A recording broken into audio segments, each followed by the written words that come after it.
Alright everyone, how you guys doing? Welcome to Apple Weekly, hope you guys are fine. Of course, this is a show where I cover everything Apple, broadcasting on both YouTube and iTunes. Before getting started, I would appreciate if you check out flyders.com and of course igear.com. But getting into the stories, because this week is absolutely fantastic in terms of stories. Probably one of the best ones I've done in a while, and you'll find out later on as to why. First of all, iPhone 5, what is going on? A chip has been leaked. Now, whether this is kind of real or fake, it's a good indication that a refresh of an iPhone is coming out. Of course, we all expect to have an iPhone 5 or the next generation iPhone to be upgraded every year. So the fact that, you know, this is not the first time this has happened, but the second time this year where an iPhone 5 or the next generation iPhone chip has been revealed. Some aspects to it are identical to the previous generation, but some things are new. In the next couple of weeks, we're probably going to get more leaks like this. I'm hoping to see more design leaks, but they are very, very hard to get a hold of, and it's pretty much in lockdown. So come the iPhone 5, the rumours are that Apple really can't figure out a design. They've got numerous ones to choose from. Again, it's just a rumour, but the word on the interwebs is Apple can't decide what design to go for when it comes to the iPhone 5. Up next, a lot of Apple TV stuff going on this week. The first one was where Apple was acquiring a premium German television maker, and this hoo-ha kicked off the internet and every other guy was tweeting it out. Lo and behold, the CEO of that German company came out and said, hey, it's nothing to do with it, you're all taking it wrong, Apple is not buying us out or whatever. Now the story, I must admit, got me excited, because when I think of German stuff, I think of, you know, super amazing, you know, it's going to be high quality. And the fact that this German television maker is focusing on the premium market, you can see why Apple would want to buy them out. And the fact that this company made minimalist kind of design wise, they were absolutely bang on, really good, you know, really minimalist, like something that Johnny Ive would kind of have a good few sessions on, shall we say. But the word is they are not buying them, sad face. And then one of the most ridiculous stories came out where the CEO of Foxconn said, we are building Apple TVs, we are building the next generation televisions. Here you go guys, here is the breaking news. And then of course today, some more clarification when people chased them up. The CEO said, I did not say that and we are not building X, Y and Z. Is this daft? I mean, a company like Apple, why the heck would such a premium figure come out or leak such vital details? And again, this wasn't, you know, a rumour website who leaked it. There was China Daily, which is a huge media company in China.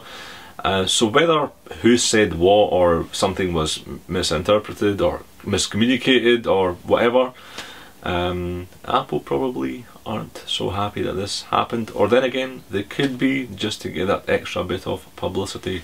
Look who this is! This is Ashton Kutcher for his Steve Jobs film upcoming, and I must say, looking at these, damn, that is a pretty damn solid Jobs lookalike. You know, he's got the black hood, the black jumper, jeans, the facial look, the beard edge. So for those of you who don't know, there are two Steve Jobs films coming out. One is with Ashton Kutcher and the other one is a copy of, or it's based on Walter's biography which came out. So I'm not too sure which one I'm looking forward to. Probably going to be watching both. I'm going to be watching Walter's because that is going to be a hands-on, that was, you know, really accurate. Steve Jobs helped, you know, Walter build up that biography, so going to have some more accurate stuff in that. What happens with this Ashton Kutcher one, just going to be, again, see how well they compare, I guess. iOS 6 hoo-ha was made over this week because apparently Google Maps is going to go away and Apple is going to debut its own in-house Maps application. Am I excited? Yeah, maybe a tiny bit, but not that much. Basically what's going to happen is Apple have always used Google Maps standard on all iOS devices. I hope Google Maps is still going to be available in the App Store come iOS 6. But Apple is doing a fantastic job, as you can see on the screen. This is what the next generation Maps is going to look like. Apple acquired a few map companies a few months ago, and some mixing and matching here and there, and they've come up with this fantastic looking application. The new Maps is apparently going to be similar to Google Maps, and it's more reliable, faster, cleaner, a much more better experience, as you expect with Apple all round. They see what's happening and they just make the whole thing better. And for all two of you who still have an Apple Mac, Apple did release 10.7.4, which is a neat update. It's a bit heavy, but some of the changes on there are welcomed. A lot of bug fixes, and one of the issues that I always had was when you were shutting your computer down and logging off, that tick box to say reopen all windows. No matter what you've done to it, it always just had a tick in it, so they've resolved that issue.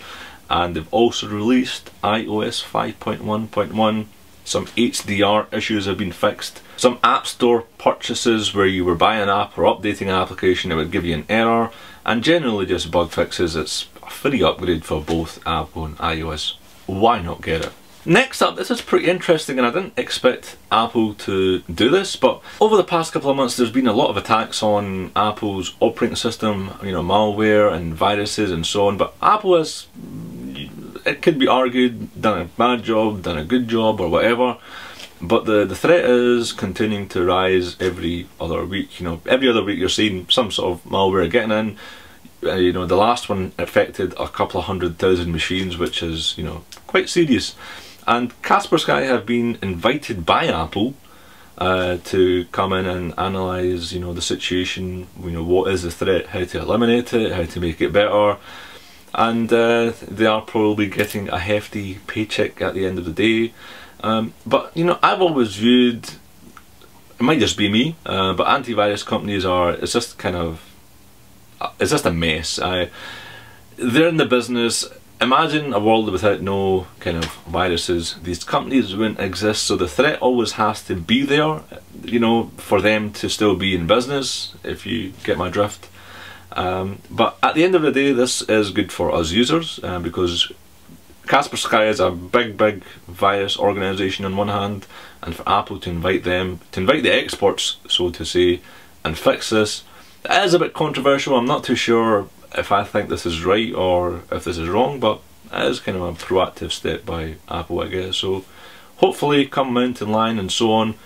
But it still goes to show, no matter how tight-walled kind of Apple's walled garden is, there's always going to be kind of loopholes. And before going into the main story, appreciate you checking out this video. Whether it be an iPhone, a Nokia, HTC, Samsung,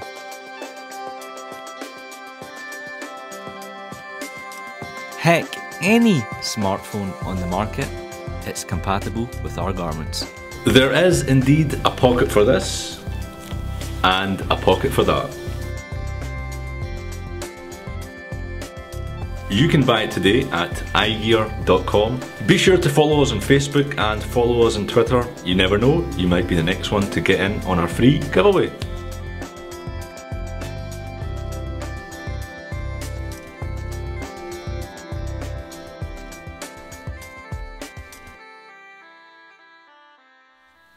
Alright, enough of that. The last story in the juicy of stories I've kept till the last. MacBook Pros and iMacs, what is going on?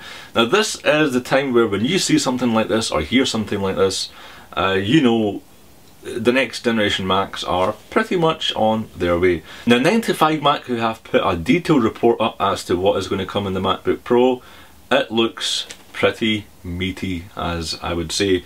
It's doing the production rounds at present. It's going to be a summer release, and the screen on the MacBook Pros is going to be jaw-dropping. I'm just quoting what it says in the article. I'll leave it in the description. So here's what we can expect from the next generation MacBook Pros, and this is pretty much confirmed. 9to5Mac really is a go-to source for me, and they are pretty much bang on accurate as to what they say.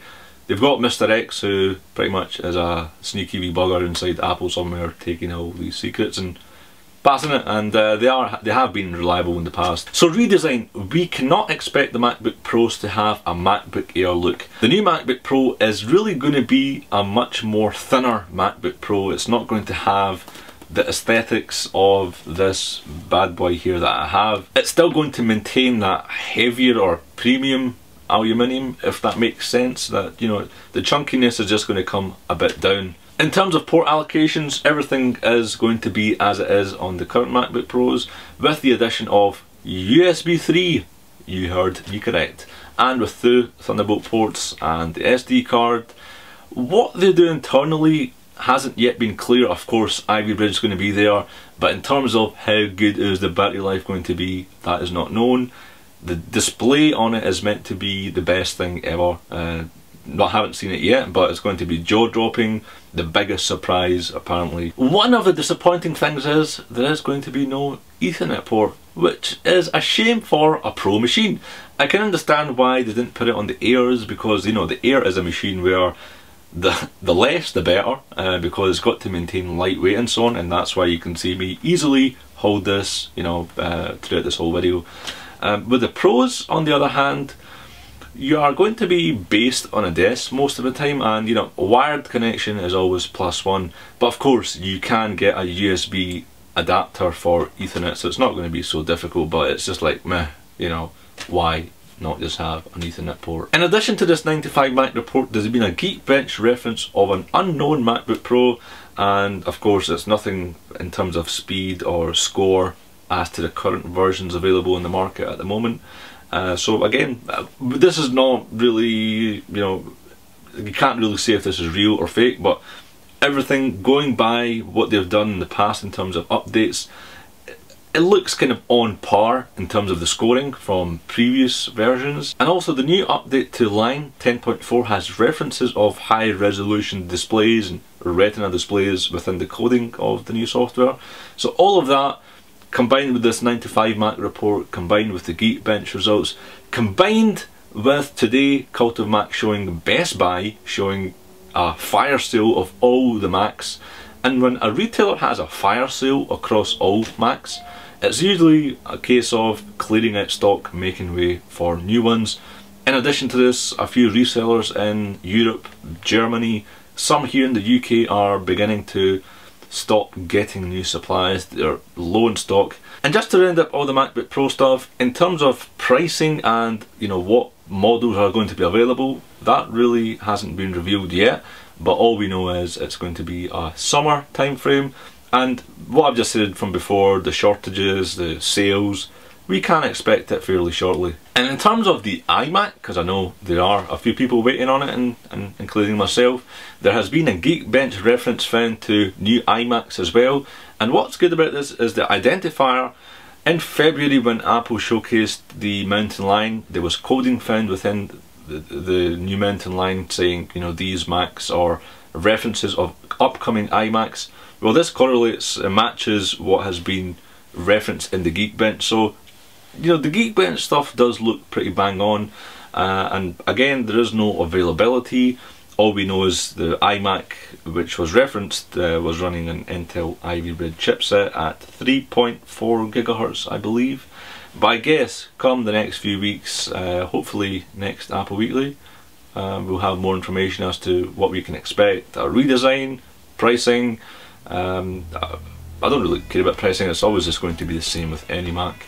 I'm just more interested in, is it going to be redesigned, what are we going to get inside, and is it going to be for me?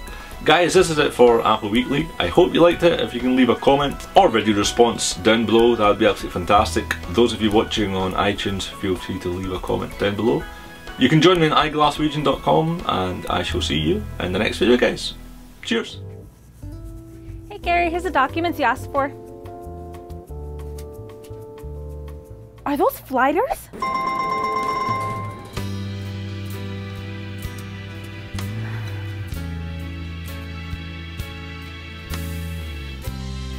Fellas, tired of being that office nerd? Well, get your swag on with Flighters. The original slippers for your mouse. Get your flight on. And get your set of Flighters at Flighters.com. Make sure to follow us on Twitter and Facebook.